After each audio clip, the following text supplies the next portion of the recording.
Good morning, Rotus. Good morning, Zibby. Good morning to all our listeners out there and hopefully our viewers. Hope you're good today. Yes, indeed. And we're streaming the show live on YouTube, so you can catch the live stream. Just search for Smooth 981 on YouTube. And don't forget to subscribe so you don't miss out on other live streams of our shows all across. We'd love for you to be a part of the conversation. The WhatsApp number to share your thoughts with is 0809 440 And of course, you can also tweet at Smooth981. The hashtag is Business Express 981. Or just drop a comment on our live stream on YouTube. Now, before we get into the conversation for the day, I want to ask this, Rotus. Can you tell us about the Nairametrics webinar that took place on Saturday? Yeah, it was an economic outlook. Nairametrics, I guess, first webinar of the year that usually kicks off the year with the outlook for the economy. There were a number of high-profile guests that each gave their outlook on what to expect this year, and a number of topics were touched on with respect to how people can save and invest, what sectors to invest in, and how they can pretty much prepare for the year ahead. I started off with a presentation from Ugo Dre, founder, of course, of Nairametrics, and then we went into an in-depth Q&A session with each of the guests, talking about and different sectors, where to put your money. Very, very informative webinar that took place on Nairametrics. Oh, brilliant. And where can people watch this recording if they missed it? Yeah, so you just have to go to the Nairametrics page on YouTube. The Nairametrics page on YouTube has the recording of the full session, and everybody can go check it out there. Okay. Now to the business of the day. This is very interesting. Now, we know that Idris Elba, the Hollywood actor, was in Ghana and he met with the president of Ghana. What was the nature of this visit? Yeah, so he says he's going to be shooting a film later this year, and part of the movie he plans to shoot it in Ghana. Now he is a lot of people refer to him as a British actor. He's British Ghanaian, and he's from Ghana. And the meeting he had, he kept talking about favorable policies that will attract filmmakers to Ghana. And he kept saying that, it was important that there are policies that will incentivize filmmakers to come to the Gold Coast in order to be able to make their films there. And he also talked about, interestingly enough, Ghana being able to attract foreign exchange by being able to set up policies that will attract enough filmmakers and incentivize them to come to the country to make their movies. Now, this is the second time that this will be the second time that he's shooting in Ghana if this does go according to plan. And speaking of unfavorable policies, do you think this means perhaps in 2015 he didn't have a perhaps great experience? Well, that was I think that was Beasts of No Nation. That was, I believe, a Netflix film. So that really, he was just on as an actor. This movie that he's planning for this year, he's directing it himself. So I think he's got more creative control, which is the reason why he set up this meeting with Nana Akufo-Addo in order to discuss essentially the type of incentives that will be required in order to attract more foreign exchange to Ghana through filmmakers. Because they kept saying that, the Hollywood dollar is very, very important. And so they should set up the kind of policies that will attract them. So yeah, this one he has more creative control as opposed to that 2015 movie that was, I believe, shot by Netflix. Now, he's made a lot of reference to South Africa. Why do you think he's harping on South Africa? Yeah, so South Africa has a policy in place that incentivizes filmmakers to shoot there. I think there are tax incentives that the government of South Africa has set up So you can take advantage of those tax incentives when you go there to shoot. And I mean, a lot of movies get shot in South Africa. Most recently, the Woman King in October of last year was shot almost entirely in South Africa, and I believe Tom Cruise is shooting his latest Mission Impossible film in South Africa as well. And so, with each of these Hollywood folks that come to South Africa to shoot, they are converting their foreign exchange in order to come into the country, and in order to settle, get hotels for their crew, to pay for locations and permits and so on and so forth. So for each person that comes there and demands the South African rand, it strengthens the currency. So he kept making proper references to South Africa, because South Africa is the model that he wants Ghana to follow in terms of being able to incentivize filmmakers there.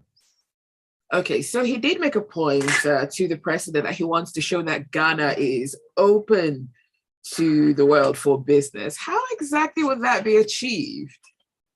Yeah, so again, there's the whole discussion around a favorable business environment, and a business environment that is, when he says open for business, a business environment that is welcoming. So I think he's looking at tax incentives. He's looking at a safe. Ghana is a relatively safe country. You don't hear any insecurity issues coming out of Ghana. So with the whole talk of, we want to show that Ghana is open for business, he says the main point was Ghana needs policies that send a signal to. He kept referencing the Hollywood dollar. Ghana, needs policies that send a signal to the Hollywood dollar, showing that, hey, listen, we are open to you here. We have favorable policies that you will like. And if you consider where the fiscal position that Ghana is in right now, owing a lot of money, trying to get a $3 billion loan from the IMF. If Ghana had a healthy policy in place that allowed it to attract, healthy amount of dollars per year, that would go a long way in alleviating its tight fiscal position that it's in right now. Okay. Yeah. This is Business Express on Smooth 98.1. We're speaking to Rotus, and the conversation is about Idris Elba and this meeting with the president of Ghana. I want to ask, what are the lessons that Nigeria could possibly learn from this? Yeah, I mean, it's the same old talk. Nigeria has a bigger film industry than Ghana. In fact, it's got, the biggest film industry after Hollywood and Nollywood. After Hollywood and Bollywood. In fact, I think it keeps going back and forth with Bollywood. But in terms of the number of films produced and the size of the industry, Nigeria is right up there. And so we, with our tourist locations, the size of our country, we should be shooting films in places like, take your pick of locations around Nigeria where we should be shooting. So the message there wasn't just to Ghana. Idris Elba's message, and he was there because he's the son of the soil. Idris Elba's message was to every African nation to replicate the South Africa model in order to be able to attract, foreign exchange and attract Hollywood movies to come and shoot their films there. Okay, now let's talk about Nigerian talent and representation. So we've got Thames winning a Grammy Award. Yay. But is Nigeria benefiting, at least economically, from these international artists that we have?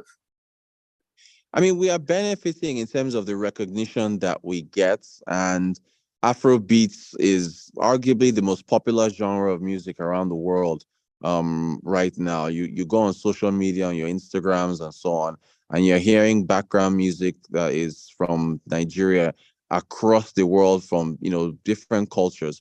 So the recognition is definitely there. The issue, though, is Nigeria profiting from this recognition? And unfortunately, that's the issue. In fact, this was discussed during the Nairametrics webinar. One of the guests guest, Kalu Aja, who's a finance professional, he kept talking about, in fact, that wasn't even just him. Also, Andrew Nevin, Dr. Andrew Nevin of PwC, Mm.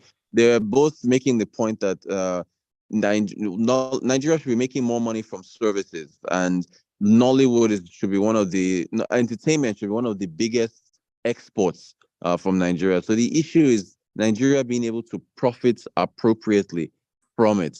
That is the key there. And so there's a lot of ground that needs to be made. With recognition is there, but we need Mm. to be able to profit appropriately off that recognition. Our artists like Thames, Wizkid, Burna Boy, they're basically almost like foreign artists now. Mm. With respect to they are making their money overseas in dollars. They have all of them almost practically live there, and so that is great for the country. But is it creating jobs back home? Is it bringing foreign exchange back home? That's the next level that needs to be conquered. We've got some messages coming through. Wale says, just like one of the Avengers movies that had a Lagos scene, that scene could have been shot in Lagos, but oh well. And Michael says, why can't we have such policies that would aid foreign actors come in here, produce a movie while we give them less tax and also have a certain percentage of Nigerians involved in the movie? So it's led me to this question. What needs to happen for the entertainment industry to thrive? Yeah, I mean, the entertainment industry, I don't like, we need to have platforms that governments can benefit from where you're buying or streaming Nigerian music. If you think about where the major streaming platforms, Spotify, Apple Music, and so on and so forth, people are paying money in Mm. FX, to be able to have access to music there, and that money is going back to America, right? So the artists are paying taxes on that money to the American government. Nigeria needs platforms like that can compete, to where we are profiting off of all the millions and billions of downloads that our artists' music is being purchased from overseas. Also, there has to be a way in which the economy benefits directly from these artists. We have to have a way that the jobs are created. I mean, I know if Thames was to shoot a video here at home, or any of these other artists, yeah, they'll it will benefit us in terms of the people that are hired, but it needs to be on a Mm. more regular basis. South Africa, they go to South Africa to shoot videos. A lot of our artists go there to shoot videos because, again, Yep. the incentives for movies are there in music. So for us to be able to, we have to have this more homegrown, more of these artists doing these things. Yeah, and also concerts, right? A lot of these concerts that they perform, they only come on Easter or Christmas. They were not part of their world tours because of, I guess, pricing and so on and so forth. But more than anything else, we have a Minister of Information and Culture. We don't have a robust policy, cultural policy for these types of things. So we're really leaving a lot on the table in terms of Mm. how much the economy, jobs, and so on can be benefiting from our talents. Gilbert Musa says, on what Nigeria can do to make our country attractive for potential film shoots, we have to address the security challenges first, then ensure our tourist attractions are upgraded and well maintained. Out of time, but I have one final question. Now, we've seen a lot of deals, Netflix, Amazon Prime, signing with Nollywood. Is this a good thing? It is. It is. I know out of time. It is a good thing. So that's while on the way there. That's part of what needs to happen, because we're seeing a lot of series and Netflix movies and Amazon Prime Video movies, but that has to be stepped up to a higher level, to actual Hollywood stuff, to where we're bringing dollars into the country. And Gilbert Musa's point is well made. Security has to be addressed to make all these people feel safe when they come to shoot movies here. And you also need lights. You need lights. You have to have electricity when people are shooting movies here, so that Mm. when they're editing and so on and so forth, they don't have any issues. So a lot needs to be addressed there. All right. Well, that's all the time for Business Express. Thank you so much, Rotus, for joining us on the show this morning. Thanks, Zibby, and thanks to everybody for sending messages as well. Thank you so much. See you guys tomorrow. Do stay with us. There is a lot more to come on the